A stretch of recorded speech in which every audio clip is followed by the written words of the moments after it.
श्री शिवाय नमस्तोभ्यम। हर हर महादेव भक्तों। क्या हुआ दोस्तों, बहुत परेशान है, आपकी समस्याओं का समाधान आपको मिल नहीं पा रहा है, तो आपको इस नवरात्रि पर नवमी पर आपको हवन में ये 5 सामग्रियां डालनी है। जो 5 चीज़ें हम बताने वाले हैं पूज्य गुरुदेव की कथा से सुनकर उन 5 चीज़ों को डालकर आपको हवन करना है। तो इस प्रकार से अगर आप हवन करते हैं तो आपके घर के सारे संकट, सारे दुख, सब चीज़ आपकी एकदम बिल्कुल ठीक हो जाएगी। धन संपदा की कमी है तो आप इस उपाय को कर सकते हैं। घर में कोई बीमार है तो आप इस उपाय को कर सकते हैं। घर में कलेश बना रहता है तो आप इस उपाय को कर सकते हैं। अगर नौकरी नहीं मिल रही है तो आप इस उपाय को कर सकते हैं। करना आपको नवरात्रि के नवमी वाले दिन ही है।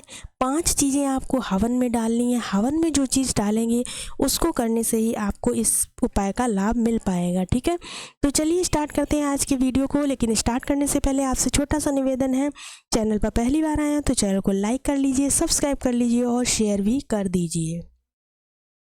चलिए शुरू करते हैं। देखिए आपको लेना क्या क्या है। देखिए सबसे पहले आप लोग चौक बनाते हैं, आटे का चौक बनाकर तब ही आप उस पर हवन कुंड रखिएगा, क्योंकि केवल ज़मीन पर हवन कुंड को नहीं रखा जाता है। उसके बाद आप हवन कुंड रख लीजिए। जिस तरह से आप पूजा पाठ करते हैं उस तरह से सारी पूजा पाठ कीजिएगा। जो भी तैयारी आप करते हैं हवन करने से पहले वो सब कीजिएगा। फिर आपको करना क्या है, आपको तिल, काले तिल जो होते हैं, जैसा कि आपको स्क्रीन पर दिखाई दे रहा है, काले तिल लेना है। काले तिल आपको हवन में डाल देने हैं। मतलब हवन की जो प्रज्वलित करते हैं अग्नि, उसको प्रज्वलित करने के बाद आपको ये काम करना है। आपको हवन कुंड में तिल डालना है। तिल डालने से आपकी आयु बढ़ती है, या फिर जिस व्यक्ति के लिए आप इस उपाय को कर रहे हैं उसका नाम और गोत्र बोलकर तिल डालिएगा तो उस व्यक्ति की आयु बढ़ जाएगी। ठीक है, उसके बाद आपको दूसरी चीज़ क्या डालनी है। दूसरी चीज़ आपको जौ लेने हैं, 1 से 2 चुटकी जौ ले लें। उसके बाद जौ को आपको अग्नि में डाल देना है। इन जौ को डालने से क्या होता है, तो जौ को डालने से लड़ाई झगड़े खत्म हो जाते हैं। क्या होता है, घर में जो भी लड़ाई झगड़े चल रहे हैं, जिस किसी के भी बीच में चल रहे हैं, आपको उसका नाम और गोत्र बोलकर इस जौ को उस हवन में डाल देना है। ठीक है, 2 चीज़ें आपको बता दी। तीसरी चीज़ देख लेते हैं क्या है। तीसरी चीज़ है आपकी, ये तो सभी के पास होती है, बहुत इम्पॉर्टेंट है, शक्कर। शक्कर जो होती है वो हमारी धन संपदा के लिए कारगर होती है। शक्कर को हवन कुंड में डालने से, उसकी अग्नि प्रज्वलित हो रही है उसमें डालने से आपके घर में धन संपदा की कभी भी कोई कमी नहीं रहेगी। धन संपदा के मामले में आप बहुत ज़्यादा धनी रहेंगे। ठीक है, चलिए बढ़ते हैं चौथे उपाय की तरफ। चौथी जो चीज़ है आपकी वो क्या है, चावल।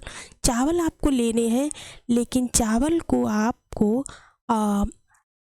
हल्दी में मिला लेना है। ठीक है, हल्दी जो होती है ना उसमें मिलाकर तब आपको अग्नि में डालना है, ये धन संपदा के लिए। ठीक है, उसके बाद आपको 5वीं चीज़ क्या लेनी है, नवग्रह लकड़ियाँ जो होती हैं, इस तरह की नवग्रह लकड़ियाँ जो है मार्केट में मिल जाएंगी, उन नवग्रह लकड़ियों को ले लेना। लेकिन इस उपाय को करने से पहले एक चीज़ ध्यान रखिएगा, ये जो इसमें रैपर लगा हुआ आता है मार्केट में, इस रैपर को आपको हवन कुंड में नहीं जलाना है। रैपर हटाकर तब आपको इन लकड़ियों को हवन कुंड में आहुति देनी है। आहुति देने के बाद अगर आप इन लकड़ियों के रैपर नहीं खोलते हैं तो फिर आपकी पूजा का कोई भी उपाय का आपको कोई भी फल नहीं मिलेगा, क्योंकि पन्नी को हवन कुंड में नहीं जलाना चाहिए। ठीक है, तो इस तरह से आप इस उपाय को कीजिएगा। नवमी के दिन आपके जीवन में जो भी समस्याएं हैं वो सारी समस्याएं जड़ से खत्म होंगी।